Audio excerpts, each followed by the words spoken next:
আজই সাবস্ক্রাইব করুন এবং দেখুন আপনার প্রিয় শো। অযথা কারোর গায়ে হাত দেবেন না। ফুলকি দাস কিন্তু অন্যায়টা সহ্য করতে পারে না। চল।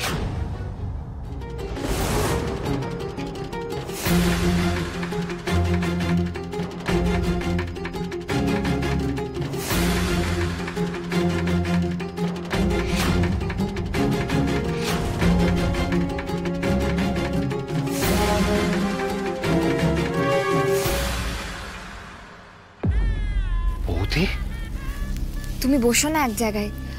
জ্বরটা কমে গেছে ঠিক, কিন্তু শরীরটা তো এখনো দুর্বল আছে। আর ধানু দিদি, তুমি ওনাকে প্রণাম করবে না? উনিই তো বাড়ির বড়। চলো বসবে, চল এখানে বসো।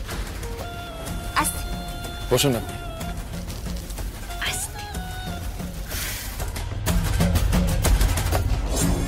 এই বুঝি নতুন বউ? আমি তো ঠিক করে দেখিও নি। আপনি যে বলছিলেন উনি মানসিকভাবে বিপর্যস্ত। উনি তো একদম নরমাল, একদম ওকে তো। হ্যাঁ তাই তো, ওনাকে তো প্রথম দিন ওই নৃসিংহদেবের মন্দিরে দেখলাম, সেই থেকে তো অনেক ভালো। আমি ভাবতে পারছি না এটা কিভাবে হলো।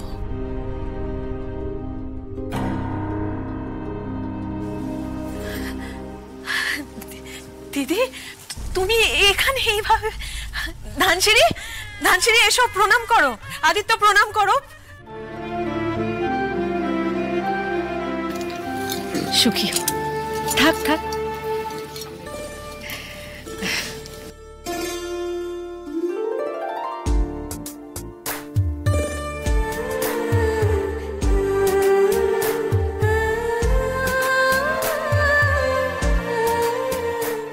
আজ এতদিন পর কোনো অনুষ্ঠানে আসতে পেরে না খুব ভালো লাগছে জানো তো। আর সবই সম্ভব হয়েছে এই মেয়েটার জন্য, ফুলকি।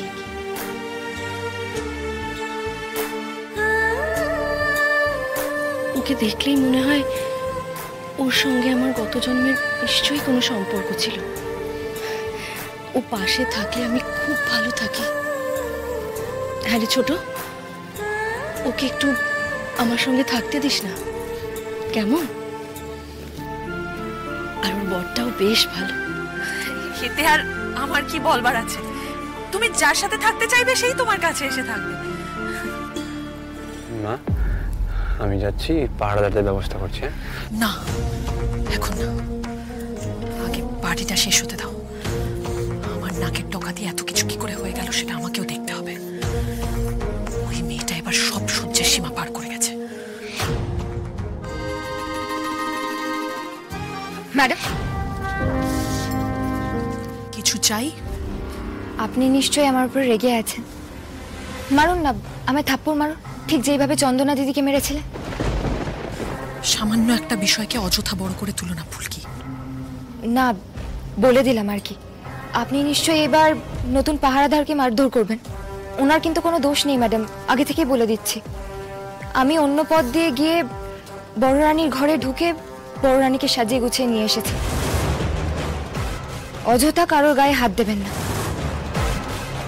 ফুলকি দাস কিন্তু অন্যায়টা সহ্য করতে পারে না।